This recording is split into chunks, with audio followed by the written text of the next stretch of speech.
Many nonprofits promise to help charities with donations made by you, but are those promises actually being fulfilled? So Value Village is now under the microscope. The Washington Attorney General is suing its parent company, and it's accused of dressing up like a charity and pocketing all of the money.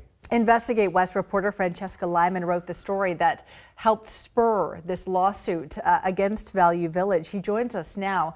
Thank you so much for being here, because I think when so many of us either donate or buy from Value Village, we assume that we're helping charity. What did your investigation find? Well, we found that indeed, yes, charities are benefited sometimes, but it's very difficult to find out exactly how much.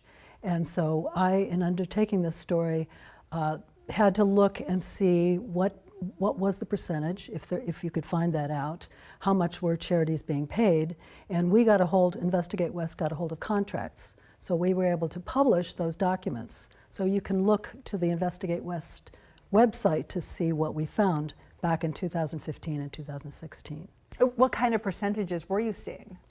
Well, we estimated somewhere between 7 and 15% would be going from Washington State, we did sort of a calculation based on what they said they gave to charities.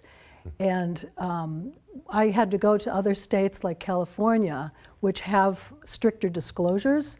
And from that, I could see how little was actually going to some charities in California, as little as 0.02%, 5% in some cases. And so it was kind of shocking to see that. Right. So tell me this, what has the company said in all of this? Well, I can't really speak for the company. They did file a countersuit to the Washington AG, but you'd have to ask them. Okay.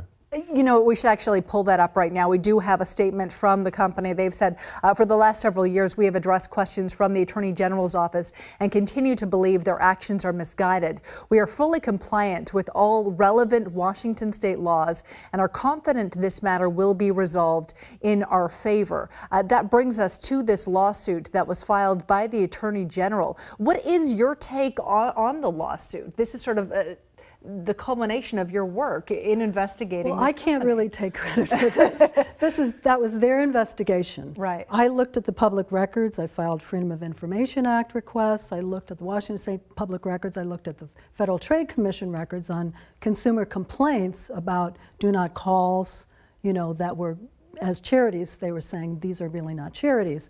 And so based on that, you know, we did our own investigation. But my take on this Attorney General lawsuit is that I'm heartened that they're looking more closely into this, because it has taken 25 years for Savers, aka Value Village, to submit to be it took them 25 years to register as a commercial fundraiser, and they've you know, and there were about 7 or 8 requests by the state to get them to register, and they refused to. And they never spoke to me in all of the articles that I did. And you should go to the Investigate West website to look at, because it looks at the history of Value Village and the history of their resistance. It looks at what you should look for when you want to donate to charity, what thrift stores are being fully transparent and not. And so I think I'm heartened by the fact that they're looking more closely into this. Did they make any changes following your investigation? Were there any changes at the stores in terms of some of the signage and some of the logos? Well, they were looking at the same material that I was looking at, you know, the public records, you know, the complaints from consumers, the questions, you know, because there was a lot of confusion. But I think now they have been responding, because the state has been looking at this for about 2-3 years. And so now when you go into the store, there are less of these signs that say, you know, do a good job, Bob, you know, you just donated, good for you. You know, giving the impression that when you walk into the store, you are giving to charity. There are large signs that say Community Donation Center. There's paint on the pavement saying donate here with arrows. So they're still giving this aura, which is what I think Bob Ferguson is addressing his lawsuit to.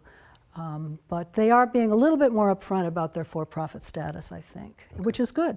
I think it's really good. Thank you so much, Francesca Lyman. Thank you.